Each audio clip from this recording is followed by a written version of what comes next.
And it is quite a fascinating topic. I mean, the reason why I brought up Mark Zuckerberg's comments was because at the G8 he made a remark in regards to freedoms and Facebook and freedom of speech. And from the reports I've read, he seems to imply that the uprisings in some of the troubled countries that we've seen in the news recently were made possible or assisted by Facebook and sites like Facebook. And I find that rather distasteful to suggest that you have nations that are rising up against tyranny and foul play on the basis of a social networking site. I mean, certainly there is some truth to that. I mean, WikiLeaks and the press and everything else. Yeah, certainly. It was in fact used, so I wouldn't. But it's not one. I mean, they would have found another medium if there was another social network site. I mean, it wasn't just something that Facebook created solely, And I think it was a little bit. It didn't sit very well with me because it sort of cheapened the efforts and the sacrifice that these people in these troubled countries are making in order to enforce change. Yeah. And I think this is a case of. Well, actually, I don't think we covered this before, but if you look at the history of Facebook and how this guy basically started some of his program, and he was taking profiles which he wasn't supposed to use, and starting to do games with people's public profiles at the university, and he was put before a disciplinary committee at some stage for abusing people's privacy, basically. So this is a site that basically grew out of trying to harvest people's information, maybe even using phantom ones to create some so-called content for the site. So here we have this site that managed to grow from way back in the days. I remember when it used to be very small, but it managed to grow because of the network effect, because people wanted to find their friends. They would just go to the same network, and of course, one of the reasons for a lawsuit against Facebook is because the company which could become today's Facebook, which hired Zuckerberg to do work for them, there is a story, of course, how he kind of like misused the code and used it to his own advantage and wasn't sticking to the contract. They could possibly be in the same situation where they would be the de facto place to create a profile in. But he was pretty lucky. So Facebook didn't do anything innovative. Actually, sites like Facebook, if you look at things like Classmates and all kinds of sites which were supposed to unify people's profiles and identities, probably just didn't give as much away, like photos and all kinds of like so-called wall. I'm not sure even why they call it wall. It actually implies you're blocking people out for some reason, but which is the opposite usually of what you do in Facebook. It's more like a intrusion vector of sorts into come into my life, read my wall, say, if you look at the history, you know what Zuckerberg said about his users, those who trust him. He called them dumb fucks. That's his words. People who trust him on the side, because he was basically reviewing people's data. You shouldn't really trust him, but a case of success just due to the fact that he was growing the fastest. We have lots of you can compare things like CMSs and web server software, operating systems, and watch how the ones that manages to grow fastest in some stage gets the critical mass, and then from there it's just even Twitter is an example. The Linux distributions has some examples like that. Apache, he managed to be just the person who was there at the right time, the way I see it, and wasn't actually inventing anything too. And he wasn't even the first either. He was just the one, I think, giving a lot of information away and managing to keep people around the site. So, yeah. Well, what we'll do is sort of round this Facebook topic up, because I've got another little article that I just wanted to briefly mention. I only want to briefly mention it because I don't think it should deserve much time at all. Mail Online is writing an article about Mark Zuckerberg, and it's claiming that the founder of Facebook says he will fight to allow under 13s to use a social networking website, despite warnings it will put the most vulnerable children at risk. Well, before you give your views on it, Roy, I'll give mine as a parent, and I'll tell Mark Zuckerberg there is no chance in hell that my children are going to be going onto Facebook until they're of a far older age than 13. I don't think it's a particularly good site. I don't think it's a safe environment. I haven't been convinced when I've seen people make complaints about inappropriate behaviour. I haven't been convinced at the speed in which these disputes are resolved. And I certainly don't want Mark fighting for my rights for my kids to go on his site. I don't know if you have any sort of view on this, Roy. No, I think that's just. I actually wrote to the person who helps Nelly Cruz in the European Union today because he's following me and he keeps track of that. And they were wondering about the issue of privacy in Europe. You probably know they're more strict than the United States when it comes to privacy in all sorts of ways, and I could give examples, but this is one of those things you have to carefully consider because Facebook has got its own interests, and they will have very good lobbying efforts. We previously spoke about the fact they hired a firm to smear Google. And as you know, Facebook is partly owned by Microsoft, and lots of people don't know that. This is why they help Microsoft in all sorts of ways, but the issue of bringing... Okay, let's just assume that we're not talking about a 13-year-old. We're talking about something the average, say, 10 years old, 8 years old, so that's the 13 is the threshold. So he wants people to kind of sign up their kids so they can mark them as friends, whatever. I'm a friend of my 5-year-old. And I don't really know what are they supposed to do? Like put up the weird sentences they'll kind of regret putting there like in a few years from now. And I don't even think it had so much value. And I think well, from the point of view of freedom, I suppose that they should be allowed to do that. And I know some bloggers are extremely young and doing extremely well, writing about things like Linux, but I'm trying to find a difference between all of these different sites, and I think lots of parents are especially afraid because they're not so used to having so much information about their family on the site. And I know people would be like CEOs of companies, and all of a sudden they find their kids, doing funny things on the site and thinking it could be used against me. And that's one of the reasons people don't like Facebook either, is the fact that they find themselves losing a separation between work and family life and things like that. In terms of protecting children, I mean, I suppose you should be more concerned about pedophile who might be somewhere in some playground. It's not just one particular fear. It's the whole the innocence of young children and being exposed to the world of Facebook. And I think the charity Kidscape summed up my views on it quite well. This is a child protection charity, and they said the more adult world of Facebook would lead to a greater number of being at risk of cyberbullying and other online dangers. And I think that sums it up perfectly, because there's not just obviously the stuff we see in the news. You've also got just the exposure to an adult environment where they could read something which is an adult conversation, even if it's done legitimately between two adults. But I will kind of play the devil's advocate. Well, if you consider Facebook to be the devil, I suppose I'll play devil's advocate. But the fact is, this is just the digitization of things that already exist in some sense. I mean, kids can find some magazines of their, adult magazines somewhere. They could be exposed to a person who's insulting them in public, or, like I said before, they could go to a playground where there's going to be some sex predator.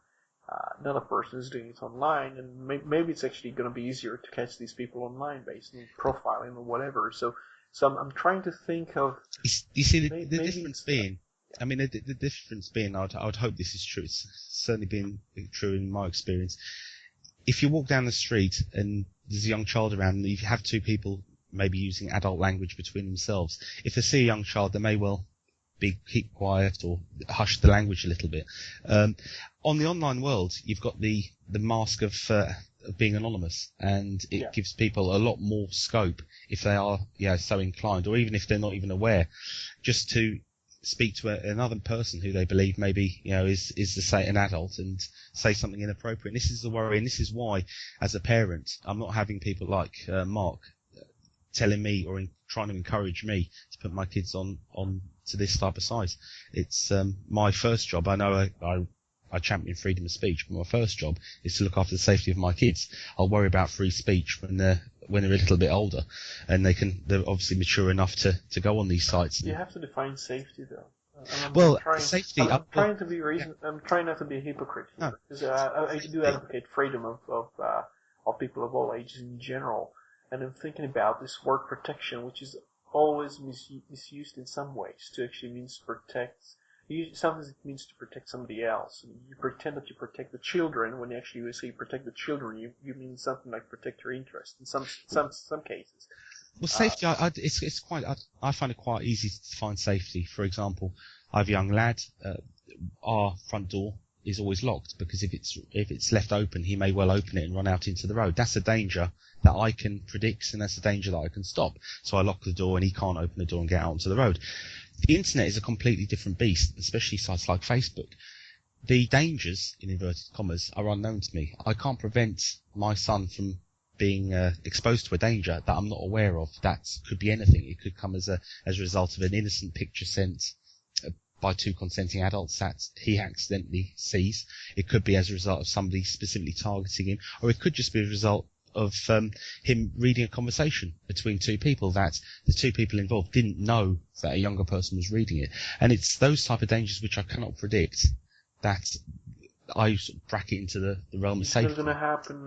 Could you not see a conversation like this just flipping to the wrong channel on TV at late at night, perhaps? Because I'm looking back and I'm thinking about not just myself, but all kinds of children exposed to all kinds of things that weren't like supposed to be exposed to, like people cursing or maybe seeing a couple of people having a fight, basically. It's just brutal for a kid to see, but they can see that. And that's why we have the watershed, because our television will go off if there's young eyes watching it after a certain time, because the watershed's there to let me know when the material after that time will be maybe unsuitable for a younger audience, and at that point the television will go off if younger eyes are watching. So you do your best to prevent dangers and things that you know about. You can't protect them from everything. It'd be silly to say you could, because there's always the unpredictable. Yeah. But there are certain things you can eliminate, and I think by eliminating sites like Facebook until they're far more mature. I also don't think it's fair to, and again, I'm just trying to be reasonable here and fair, because I'm not trying. I don't like Facebook, to tell you the truth. One of the reasons is because they serve a lot of interests against mine. They serve Microsoft, they go against standards, they go against web standards in many ways, and they just pretend to do things that they do the opposite. And they have patents. There are also patent bullies and trademark bullies and so on. But the thing that I think about is, why do we talk about Facebook? I mean, other sites do. What about MySpace? And everybody's just focused on the big brands. And this is one of the things I found in the news. They have to have the big brands in the headlines for people to mind. And usually it's like Google versus Microsoft, and is Apple better than Microsoft? Who's worth more? But these are not. They don't talk about the issues. They talk about names of like celebrities or companies, and it distracts people from the real issue. For me, it was the fact that Mark brought the subject up, so I then gave my view on it. But I think the advice is, I mean, the advice is certainly for any social networking site, or for internet access in general. I've been a strong supporter of that. If young people are on the internet, they should be monitored at all times. I started to use computers at a young age, and I didn't also started to use IRC and actually speaking to people whom I didn't know.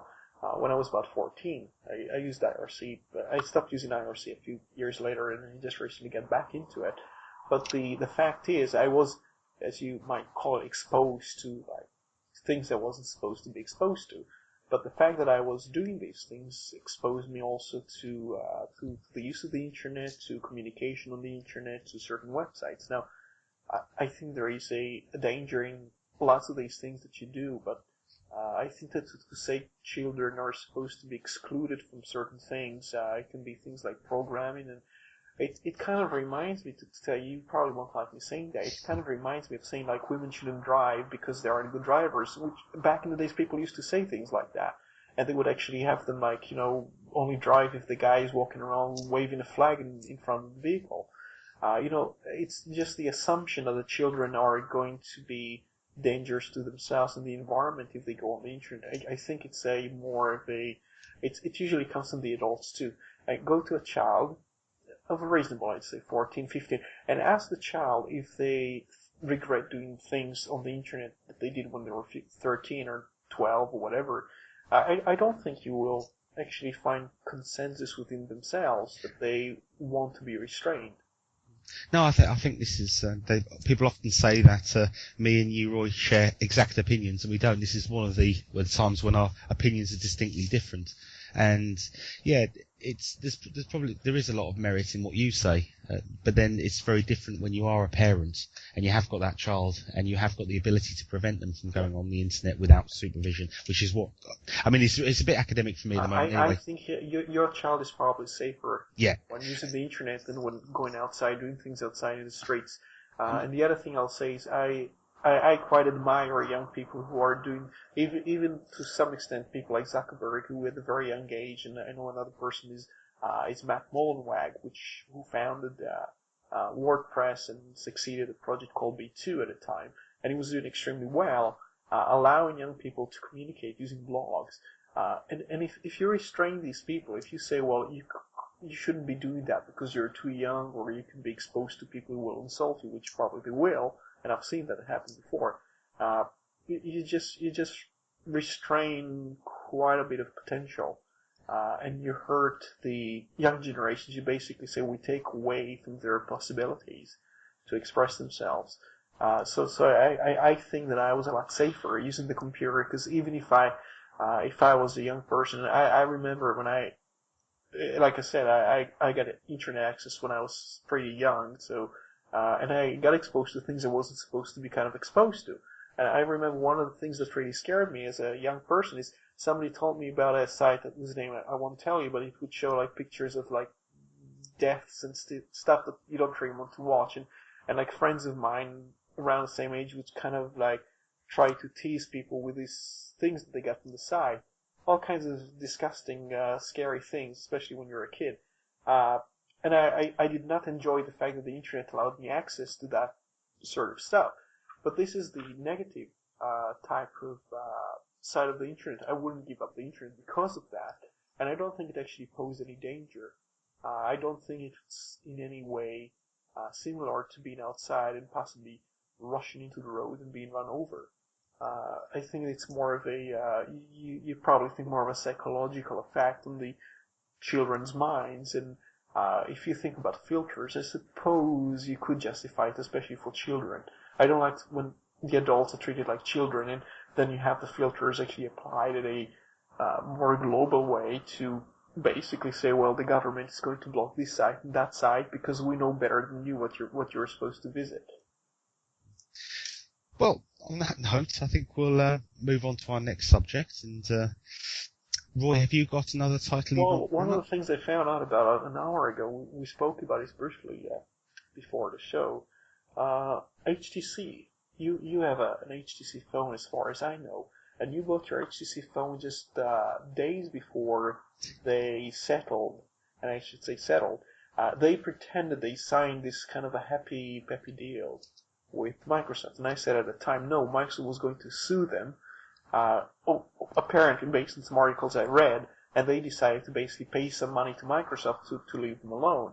Now, what it turns out now, based on some sources that cites another source, which goes to another source, HTC pays Microsoft about $5 each time it sells an Android phone, which doesn't contain any lines of code from Microsoft. That's the wonders of software patents plus extortion. So HTC would not try to even defend the case. They would just pay the extortion money to keep the mafia out of the shop, basically.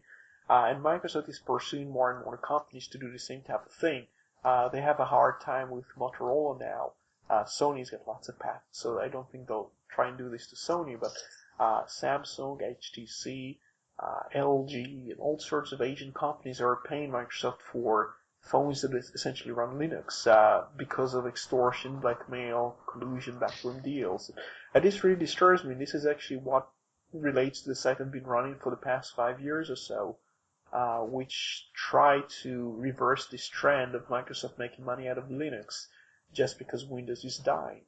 I had somebody, and I can't find the link to the article at the moment, which is a shame, but somebody was suggesting, and I was reading this earlier, that Microsoft's actually making more on Android than it is with Linux, than it is with its own phones.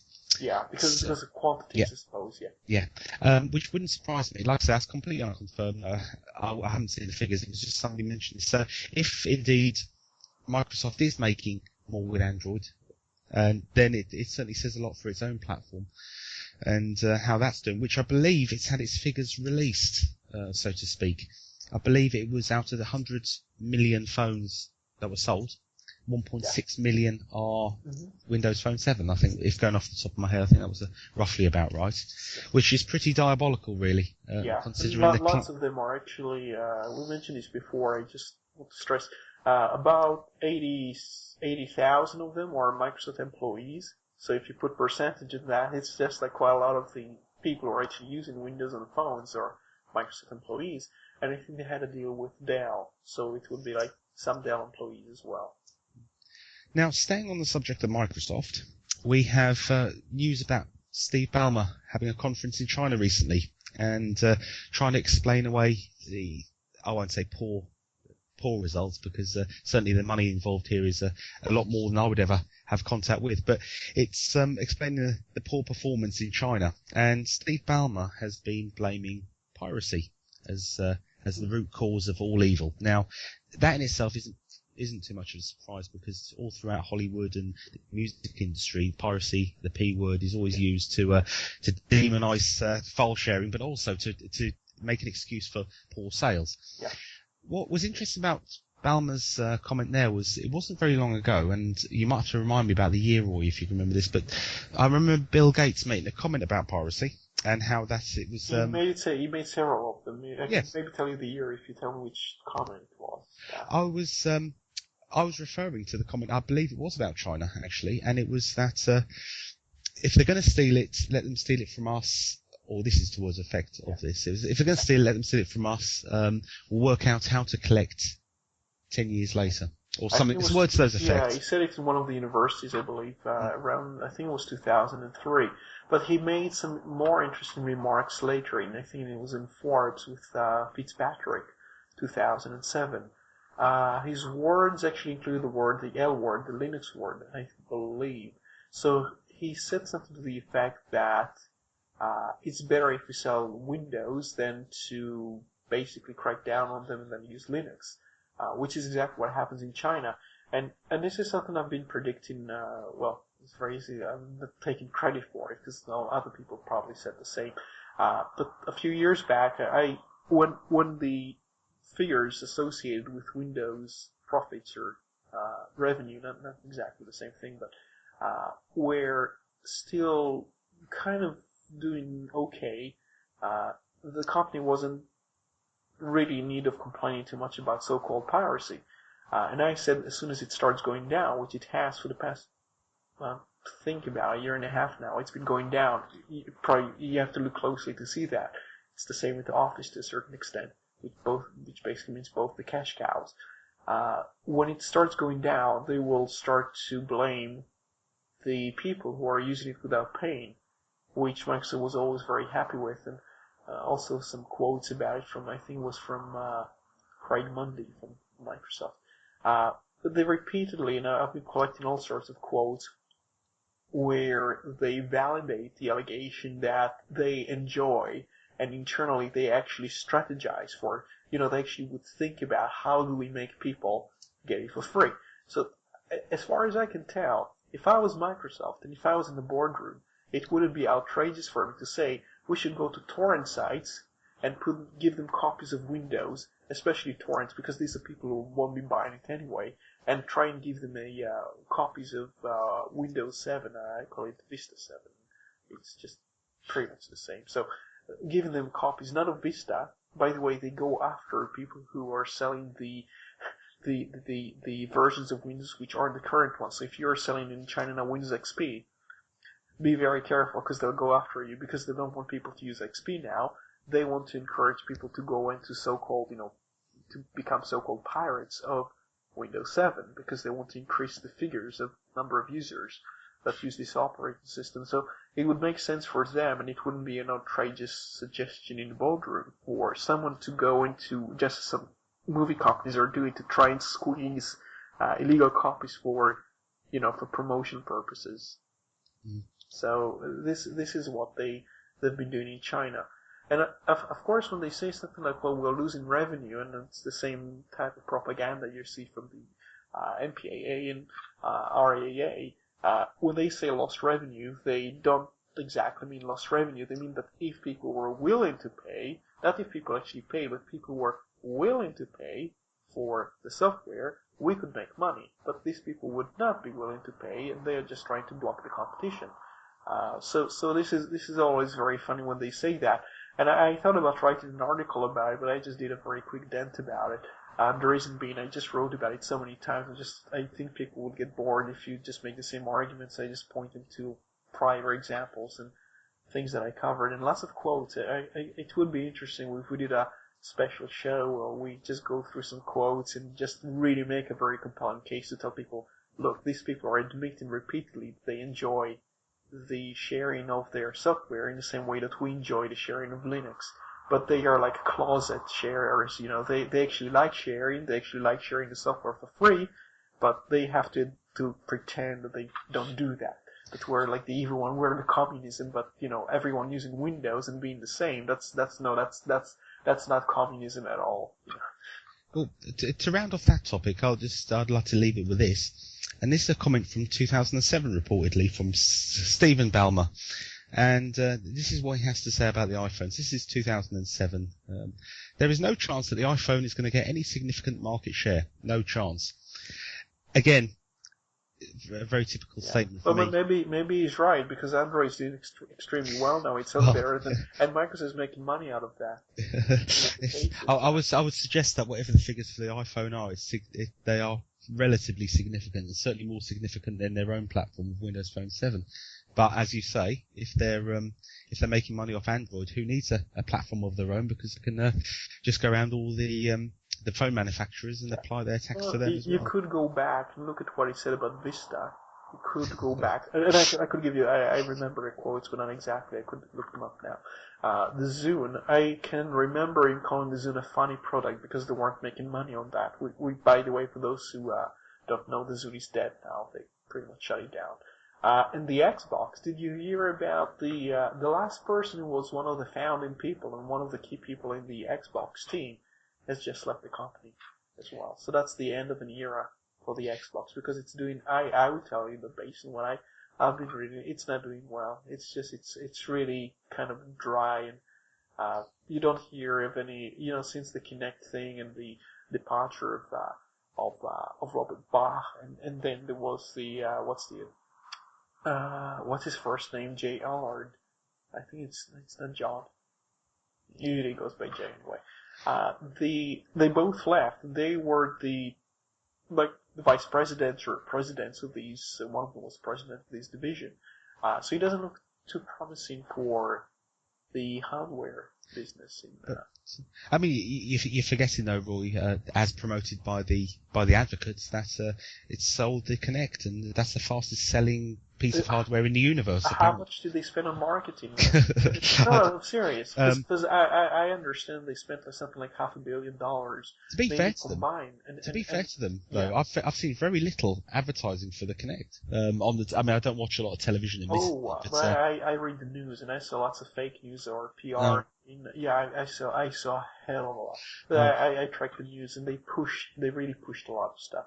I don't read Japanese news, but I can tell you that you wouldn't know that Sony really had a controller if you were to read the English news. It's just like it didn't exist. And the Kinect was just everywhere. And by the way, there is news now about the Kinect driver moving into the Linux kernel, which some people say, oh, that's like Linux embracing Microsoft. It's just a bunch of device drivers because it's available. So some people who might be interested in using this thing on Linux, I guess they could, but nothing too major.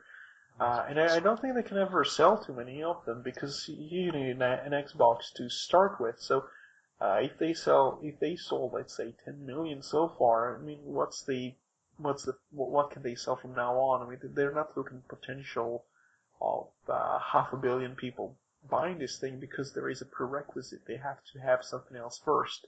So yeah, I don't know if they'll actually be profitable. They will pretend they are, but they actually have debt now, and they just bought Skype. They might have to get some more money from overseas or to borrow some money. And Ballmer is being pressured to step down. I suppose we We could mention that as well. Yeah, why not? We'll mention that as well, because there's been a few articles on that. I'll have to look on my RSS feed to drag one of those up. But yeah, if you have an article in front of you, you want to have a quick chat about it. It's one of the hedge managers who was calling for the resignation or the firing, I suppose, of Steve Ballmer, which it's funny because it basically tells you people aren't too happy